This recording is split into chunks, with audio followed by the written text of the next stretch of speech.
Abituriyentlarga juda katta yangilik bor, xushxabar bor. Mana shu videoni barcha abituriyentlarga yuborib qo'ying, suyunch olishingiz mumkin. Demak, endilikda SAT sertifikatiga ega bo'lgan abituriyentlar O'zbekistonda oliy o'quv yurtlariga grant asosida qabul qilinishi belgilandi. Demak, Vazirlar Mahkamasining 2025-yil 13-sentyabrdagi 578-sonli qarori tasdiqlandi. Mazkur qarorga ko'ra, agar siz A level sertifikatiga ega bo'lsangiz va uning darajasi B va undan yuqori bo'lsa, siz qo'shimcha kontrakt asosida o'qishga qabul qilinasiz O'zbekistonda. Shuningdek, IB xalqaro sertifikatidan 32 va undan yuqori ball to'plasangiz ham qo'shimcha kontrakt asosida qabul qilina olasiz.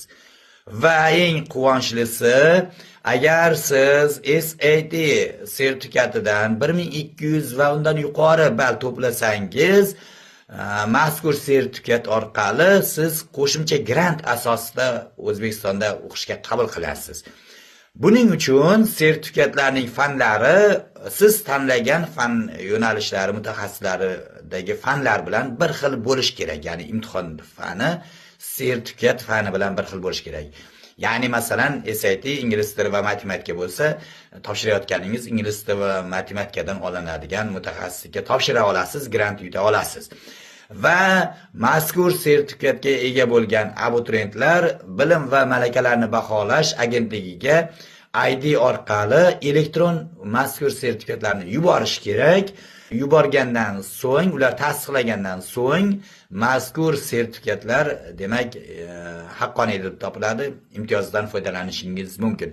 Mana shu videoni siz barcha abituriyentlarga yuborib qo'ying va o'ylaymanki, O'zbekistonda SAT olish juda oson, umuman oson bo'lmasa ham juda ko'payib ketdi. Ya'ni o'zbekistonlik abituriyentlar milliy sertifikatdan ko'ra oson olyapti SATni 1200 dan yuqorisini ayniqsa.